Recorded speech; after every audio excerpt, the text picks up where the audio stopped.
This is Gerardo Del Real with Resource Stock Digest. Joining me today is the CEO of Latin Metals, Mr. Keith Henderson. Keith, it's great to have you on. How are you today? I'm super. Thanks. Great to be here as well. Thanks very much. Let's get right into it. Latin Metals is a company that I had followed for quite a bit, and then you and I were able to have a really good, thorough conversation at the New Orleans Investment Conference. And the more I dug into the share structure, the insider ownership, the partners you've been able to bring in, the model, the jurisdictions that you're working in, and the commodities that you're exploring for, the more I asked myself, why is Latin Metals trading at the market cap that it's trading at? And so I'm glad that you're on. I'm glad that we're having this discussion. Let's get right into it. Can you provide a brief overview of the company and the prospect generator model that it operates under? And then we can get into the share structure and the asset base and the many, many catalysts that you have coming up here, not just for the rest of this year, but for 2023. Sure, yeah. Easy stuff. We're a prospect generator, and we're doing it properly. And I say that because a lot of companies kind of start off as a prospect generator and then manage to do it a different way, and they manage to dilute their shareholders. We're so focused on lack of dilution. We're running the company cheap. We spend something of the order of $1.3 to $1.5 million each year. That's it. We're using that money to create a huge amount of value in acquiring projects really cheaply. We add value to those projects by doing very, very cost-effective surface work. We don't do any drilling because it's really expensive and really dilutive. And once we have a project with great targets, we go and find a nice partner, someone that we think will add value to the project, someone that we think's got the capability to spend the right money in the right places. And then we let those projects go. We always maintain a minority interest. We always maintain the right to revert to a royalty if we want to. Royalty companies do very well, and having royalties is extremely valuable. And that's how we roll. We just don't get into dilution at all. We're huge shareholders ourselves. We've got 49% of the company sitting with management and board. I think that's critically important for investors to understand. I know it's a very big position, but it means that we're completely and utterly aligned with shareholders, and we care about the shareholders, and we care about the share price much more than we care about picking up a salary. Let's get right into the projects and listen, it's been an impressive 2022 for a company that hasn't received the attention that I think it deserves. You've secured just in Q1 and Q2 of 2022 up to, and correct me if I'm wrong, but I believe it's up to $15 million in exploration expenditures between two partners on two projects. One partner being Barrick, the other partner being AngloGold Ashanti. That doesn't get into, the up to $2 million in exploration expenditures that you secured back in 2021 at a copper gold project and your other Mina Angela gold project as well, which you have. But let's talk about the projects that I have to believe are your flagships, right? Which are the Cerro Bayo and La Flora projects and the Organullo Ana Maria gold projects that you've partnered with AngloGold Ashanti. Can we speak to those and the commodities that you're looking to find and discover there? Yeah, look, we focus on gold and copper for the most part in this company because we understand those commodities really well, and they've got long-term value for shareholders. We've got 3 projects under option in total. In total, the agreements that we have in place account for up to $35 million of investment over the coming years. And you start to look at that compared to the small amounts of money that we're actually spending, and you see how much value we create. And that's really just the beginning. Like, we hope to continue finding good partners. We hope to continue partnering out our projects. And over time, our aim ultimately is to get to a situation where we can have investment coming in of around $25 million each year. And that translates into roughly 75,000 meters of drilling. Drilling is where it's at. If you don't drill projects, you don't find something. If you don't have a lot of projects, you minimize your chances. We have a lot of projects. We're going to have a lot of meters drilled on them. that increases our chances of success many, many times over compared to other companies. And it can be statistically shown that prospect generators do a much better job of finding significant deposits. The partners you're speaking about, Barrick and AngloGold, we really believe in securing partners where we can. We want partners who've got big yellow trucks driving around in big holes in the ground. These are companies with very significant revenue. They're companies that have got the financial capability to see these projects and these agreements through to the end. They have the financial capability to develop these projects if they find something. And probably most important for investors, their hurdle rate in terms of what they're looking for is so high. These companies don't do very many deals. Everyone thinks that junior companies are doing deals with big companies all day long. When you start to look at these early stage prospect generator type projects, big companies don't do these deals very much. A Barrick might do 2 or 3 deals in a year, and AngloGold might do 1 or 2 deals in a year.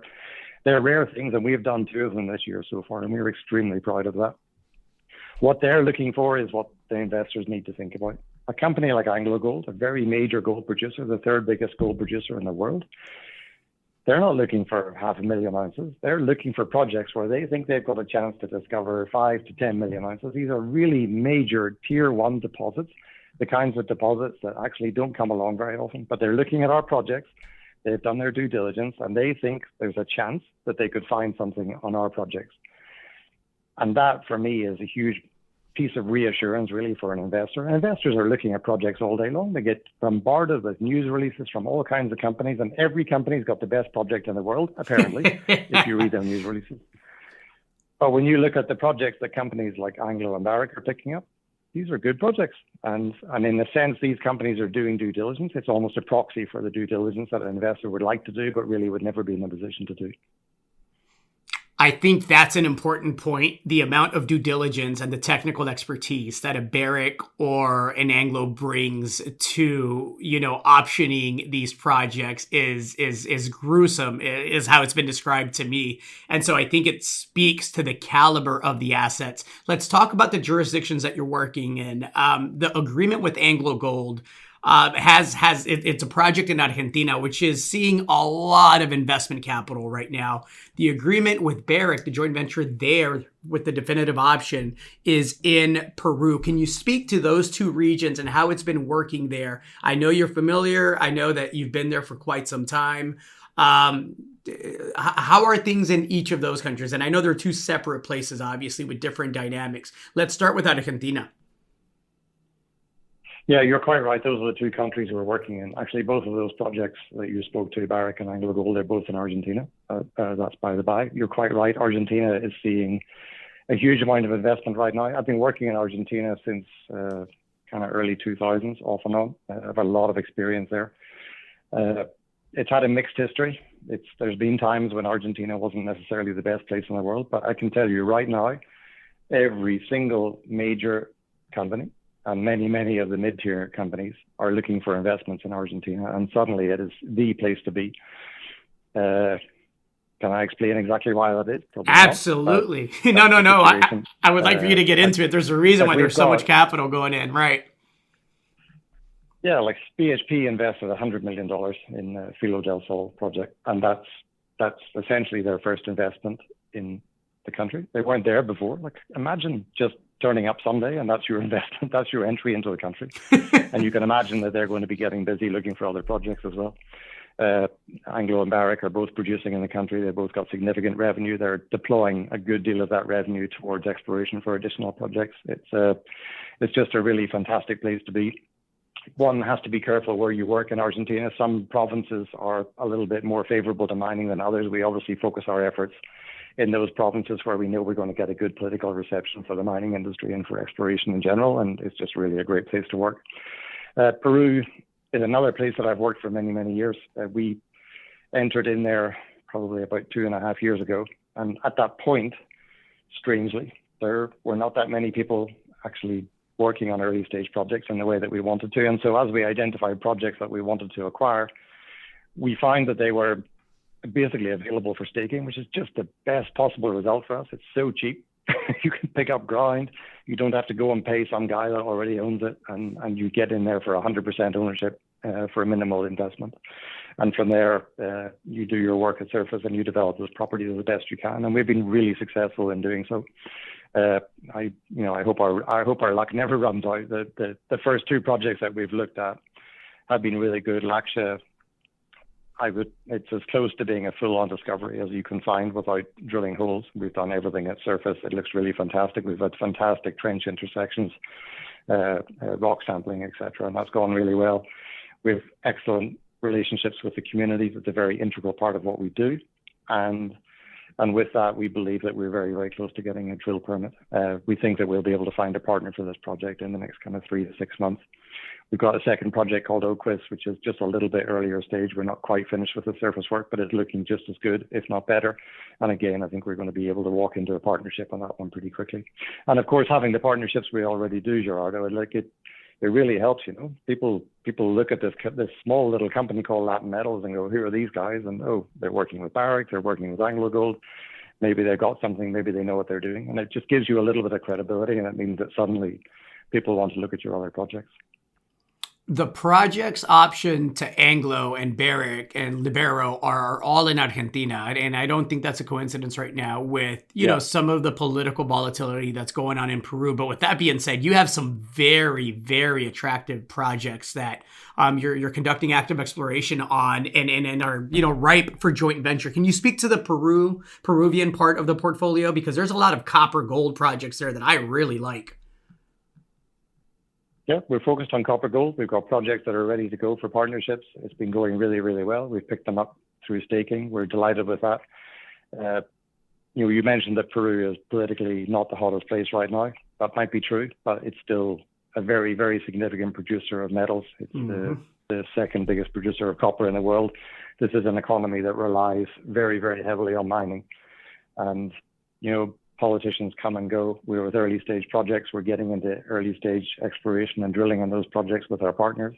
The political environment, the exact political regime at any point in time, particularly at this point in time, is not terribly important to us. It's important if you're a producing company. You've got to care about the politics right now. But for us, discoveries are a few cycles out in terms of government. So as long as the country remains pretty focused on mining, we're in a pretty good place. And we think those are the great opportunities to go and pick up ground. Agreed. You have, as you mentioned, up to $35 million in potential commitments there. Where's the market cap today? We're around $10 million. That's a heck of a disconnect. It is, you look at, we keep a very careful track of peer companies that we consider are doing what we're doing and doing it well, companies that have been around for a little bit longer. And we track the performance of those peers so that we can show and speak to what value we think should be or could be in the company, just based on what we have right now. And we believe that in a decent market, what we've got on our plate right now with the catalysts that we have ahead, we think that a company like Latin Metals could potentially support a market cap of 45, 50 million. That's certainly what a lot of the peer companies have been supporting over the last couple of years. That speaks to value today, and the value is what the value is. But what everyone's in this for is for a re-rating. Everyone's in this for a discovery. And when you have the kind of quality of projects that we have and the right partners doing the exploration, you have to hope that there's a potential for a big discovery there. And if that happens, then obviously you also hope you're going to get a complete re-rating on the stock. So yeah, we're a $10 million company today. We're relatively new to the market. I know we've been around for a few years, but it takes real time and effort to pull together portfolios of properties, to get the work done, to get you the partnerships, to get those partnerships signed up. And so we didn't focus on marketing over the first kind of 2.5 years of our history. Now that we're kind of there and we're moving forward and we're in the right place, now we are marketing. That's why you met me at New Orleans. And we're doing a lot of that kind of marketing. And I think that's the right thing to do. Many people are saying, well, it's not a great market right now. Like, why would you even bother? But when people get around to thinking about investments, when things turn around and everybody's in the mood to invest, we want them to be thinking about us. We want them to know who we are. And nobody ever invested in the companies that they never heard of. You have a tiny market cap. You have some major league heavy hitting partners. You have a great technical team. You've been very, very prudent in selecting the projects. And you have, again, some of these projects have already delivered spectacular results. When do you anticipate we'll see some drills turning and results from some of these projects, Keith? So all three of our option agreements in Argentina, in all three cases, we've got partners who are aiming to drill in Q1 next year.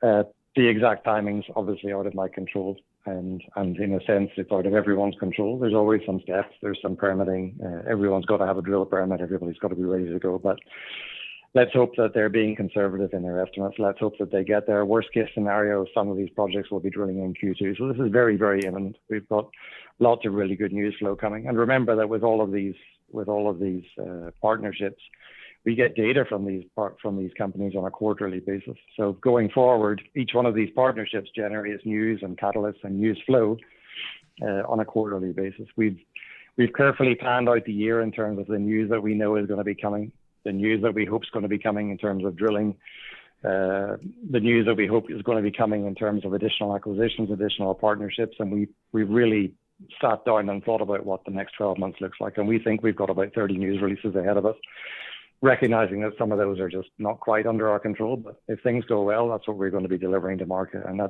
that's what people love to see, is just consistent news flow, so they know what's going on. They can feel they can rely on the company, and the company's doing what it's supposed to be doing.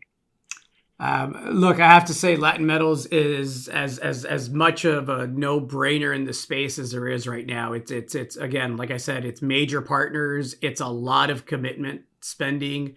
It's the right commodities, copper, gold. Argentina is on absolute fire. You have a great portfolio in Peru. I know you're busy behind the scenes with other potential partners that have been seeking you out. So a lot to like for a company with a tiny market cap of just around $10 million. Keith, thank you for your time. I know this was a bit more involved than we anticipated, but I thought it absolutely merited the attention. And I'm really looking forward to, hopefully, I'm having a continuous dialogue on all the process here with Latin. Anything to add to that?